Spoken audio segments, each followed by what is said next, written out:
Hi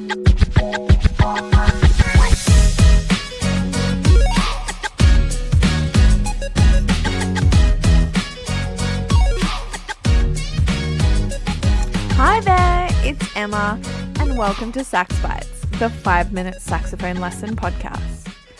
In today's episode, I am going to try and talk slower.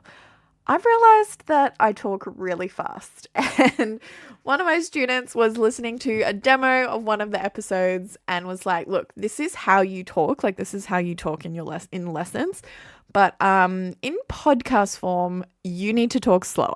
So I'm going to try that out today. And I'm going to try that out while I'm talking about your right hand position on the saxophone. This is kind of a weird one. It's not one that I've seen discussed in too many places, if at all, but it's one that I actually talk about quite a bit and I get students asking me about because I actually play alto and tenor with no thumb rest, no right hand thumb rest on my alto and tenor saxophones. And if I could take it off on soprano and bari and still play comfortably, I would, but I kind of just have to live with it on those horns. But I think I was in second year uni when I took my thumb rest off my alto and I have never looked back. I actually don't know where it is. I put it somewhere for safekeeping and that was a very long time ago. That was over a decade ago. And anyway, it's lost. So, right hand position on the saxophone. What's it all about?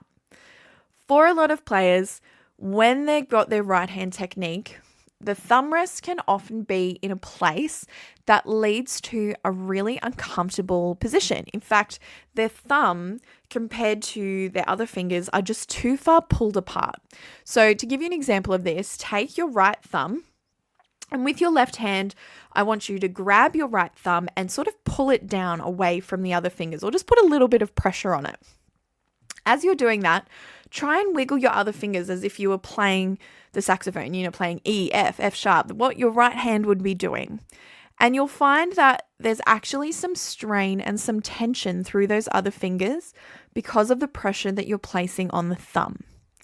So when my teacher and I were working on some things in uni and I made this decision to get rid of my thumb rest and be a thumb restless person, a thumb restless saxophone player, I found that I was having a lot of pressure on the thumb and I wasn't able to get the best physical technique for fast playing, for fluid playing in my right hand. So when I took the thumb rest off, I noticed that my thumb on alto naturally sat a lot higher and not quite parallel, but much more in line with my first finger and my other fingers instead of creating this big distance, this big gap. Now, maybe I just have small hands or something. I don't know. Other saxophone players may weigh in, particularly people with particularly long fingers or big hands, and they might not experience this. But I think it's really common for a lot of younger players particularly to end up stretching in a way that's not good for them. So experiment with maybe bringing, if you don't want to take your thumb rest off completely, bring your thumb a little bit further around to create kind of a natural grabbing shape. Imagine you were going to grab a can of Coke out of the fridge. What shape your hand would use, that is the natural shape of the right hand that we want to create and we want to support when we're playing the saxophone. And the alto and tenor particularly. Soprano and bari have slightly different quirks, but I know most people listening to this are alto and tenor players. So if we think of that natural kind of grabbing position, that natural grabbing motion as if we were grabbing that can of Coke. I wish you could see me now. I'm going to have to start filming these podcasts because I'm just practicing grabbing my can of Coke and I don't know why I'm doing it. You can't see me right now. So that motion applied to the saxophone keeps our right hand in a great position. And what we want to make sure then is we don't accidentally do the chicken wing or the chicken flapping. So when you're playing the saxophone, if you feel your elbow flapping as if you were doing the chicken dance, just go ahead and keep that one nice and still for me because that's not going to help either. We get the right hand in that nice curved position. We keep the elbow loose and the arm relaxed, and you are going to get much better finger fluency and finger technique on the saxophone.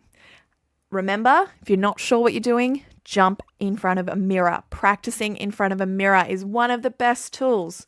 Make sure you use it. Okay, that's my 5 minutes up. So until next time, this has been Sax Bites, the 5-minute saxophone lesson podcast. Bye-bye.